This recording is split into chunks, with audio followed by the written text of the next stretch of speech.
to Old Casebook. Today's case is a deadly fantasy that lured Georgia Williams to her death. And I said, Lynette, he's killed her. I said, What began as an online fantasy quickly turned into a real-world nightmare. Their failings led to our daughter being killed by One that Georgia Williams would not survive. This is her story.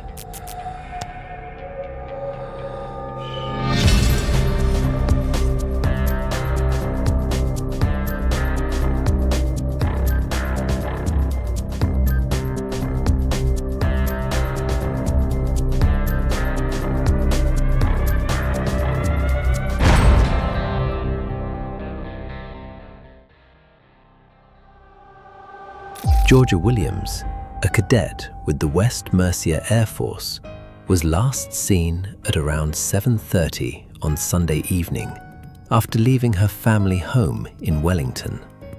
Her parents believed she was going to spend the night with friends. At the time, police made a public appeal, directly addressing Georgia, urging her to contact them or her parents and reassuring her that she was not in any trouble. Her family were deeply concerned and simply wanted to know that she was safe and well. Georgia Williams was born in Shropshire, England, on the 7th of September 1995. She was described as an intelligent, caring, and bubbly young girl with an infectious personality and a warm smile. Georgia came from a loving, close-knit family and was incredibly close to them. She lived with her father, Stephen, a police officer, her mother, Lynette, and her older sister, Scarlett, a straight-A student and head girl at her school. Georgia was also a cadet in the Air Training Corps, with hopes of one day becoming a Royal Air Force paramedic. She loved sports, being outdoors, and trying new things, and was adored by everyone who knew her. As soon as she was old enough to work, Georgia took a part-time job at a local petrol station, where she quickly made friends with her colleagues. Among them was 23-year-old Jamie Reynolds, who had been in her sister Scarlett's school year and was a little older than Georgia. Her family had met him on occasion and described him as quiet and polite. Over time, Reynolds developed feelings for Georgia and made them clear, but she did not feel the same and rejected his advances. Despite this, Georgia remained kind, polite, and friendly toward him, continuing to include him socially. Having experienced bullying herself, she understood the pain of being excluded and never wanted to make anyone feel that way. Reynolds worked full-time at the petrol station and told Georgia he had a strong interest in photography, hoping to pursue it as a career. Georgia and her friends encouraged him and offered their support. He asked Georgia if she would be willing to model for photographs for his portfolio, and she agreed. A plan was made for Georgia and some friends to go to Jamie's parents' house on May 26, 2013, for a photo shoot at around 7:30 p.m. That evening, Georgia left a family barbecue to meet them, telling her parents she would be back later. Jamie's house was only a few minutes away on foot, and her parents had no reason to worry. Later that night, when Georgia still hadn't returned, her mother, Lynette, sent her a text asking how things were going and when she might be home. Georgia replied that the photo shoot had finished, but she would be staying with friends a little longer and wasn't sure when she'd be back. The message ended with her usual 3 kisses. However, at around 6 a.m. on Monday morning, Lynette checked Georgia's room and found her bed untouched.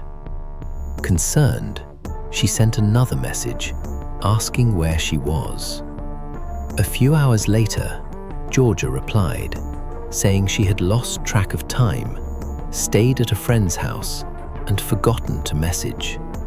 The text ended with, "My battery is dying." This behavior was highly unusual for Georgia. She was responsible, reliable, and never failed to keep her family informed. She was also due to attend a music festival and take her first driving lesson, events she was excited about, making her absence even more worrying. By Tuesday morning, no one had heard from Georgia in almost 2 days. Her parents began calling her friends, hoping she had stayed with one of them, but none had seen or heard from her. By then, Georgia's phone was going straight to voicemail. Her boyfriend, Matthew, made a desperate appeal on Facebook, and word quickly began to spread that she was missing.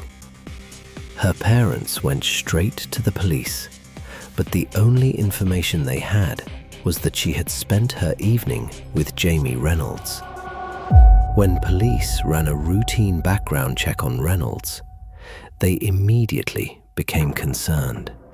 In 2008, when he was just 17 years old, Reynolds had been given a final warning for attempting to strangle a 16-year-old girl he had lured under false pretenses, claiming he would help her with a project. At the time, the youth offending team and mental health services visited Reynolds to assess the situation further. His parents reported that he had an obsessive interest in extreme and violent material. They also reported finding disturbing images involving young girls, which Reynolds had altered, placing nooses around their necks. Individually, the teams determined that he posed a significant risk. However, the police took no further action, believing the case had been, in their words, suitably resolved. Years later, in 2011, Reynolds came to police attention once again after deliberately crashing into a colleague's car when she rejected him romantically. But no background checks were carried out, and the link to the 2008 case was never made. Using CCTV and number plate recognition, Reynolds and his van were later spotted at a cheap hotel nearly 300 miles away in Glasgow, Scotland. Worryingly, there was no sign of Georgia Williams. He was seen in a car park changing his clothes beside the van. Shropshire police contacted Police Scotland, and Reynolds was taken in for questioning. He claimed he knew nothing about Georgia's whereabouts, but officers were not satisfied. Given his history, he was arrested and brought back to Shropshire for further questioning. Even then, Reynolds continued to deny all allegations and refused to cooperate. The next morning, at around 5:30 a.m., senior police officers knocked on the Williams family's front door. Her parents later said they instantly knew that their beautiful daughter was no longer alive. Investigators returned to Georgia's last known location, the Reynolds house, to conduct a thorough and in-depth search.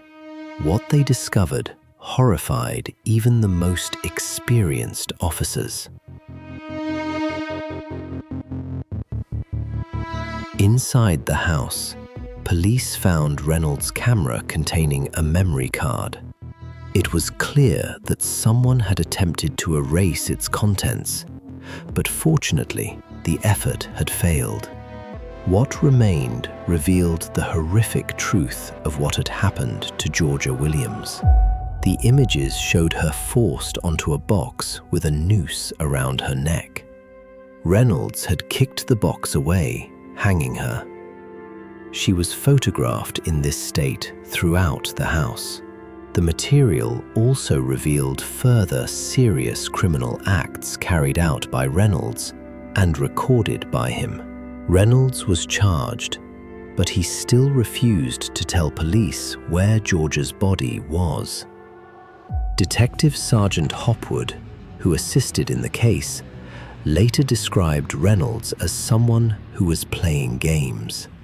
As the investigation continued, police began building a detailed timeline of Reynolds' movements in the days following Georgia's disappearance, with CCTV footage playing a crucial role in strengthening their case.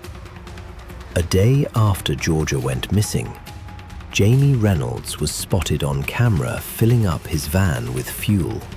At the time, no one knew the horrifying truth.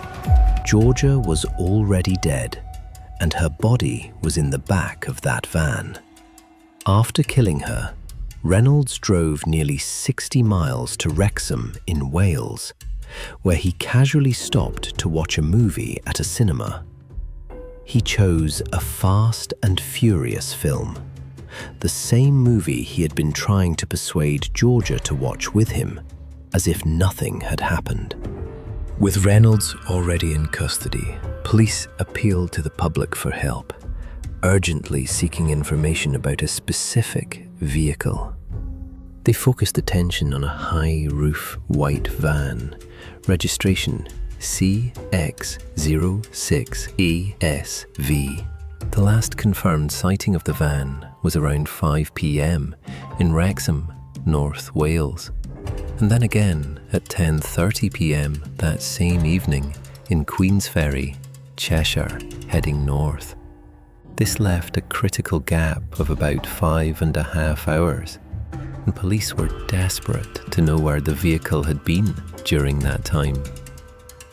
Several members of the public later came forward, telling police they had helped Reynolds at the side of the road when his van became stuck. As soon as police heard the location, they knew they were close. On May 31st, 5 days after Georgia disappeared, her body was discovered. She was found naked and barely concealed in a wooded area near Wrexham. Jamie Reynolds was formally charged with murder, though it was unclear how he would plead. On December 2nd, 2013, he appeared at Stafford Crown Court. Georgia's father, Stephen, later said he watched Reynolds laughing and joking before entering the courtroom, showing no remorse for the devastation he had caused. Yet, moments later, his demeanor changed, becoming quiet, meek, and almost childlike. Reynolds pleaded guilty to murder, bringing a small measure of relief to Georgia's family. On December 19th, he received the harshest sentence available under British law, a whole life order, meaning he would never be released from prison. He became one of the youngest individuals in British criminal history to receive such a sentence. Mr. Justice Wilkes stated clearly that the sentence was life imprisonment with no possibility of early release. Reynolds appealed the sentence in 2014, but the Court of Appeal ruled there was no argument against a whole life order. His appeal was completely rejected. Following the case, an investigation was launched into how Reynolds' previous attacks on women had been handled by police.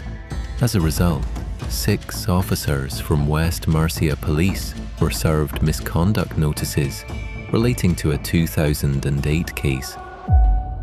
Georgia Williams' memory was honoured by her local community, who raised more than £2,000 to create a memorial bench in her name. Her family also established the Georgia Williams Trust, a charity dedicated to helping young people pursue their passions and dreams through grants and partnerships. A fitting tribute to the passionate, vibrant, and spirited Georgia Williams. Georgia Williams' case is a chilling warning about trust, deception, and dangerous fantasies. Thank you for watching Old Casebook. Subscribe, press the bell icon, and stay with us for more untold cases.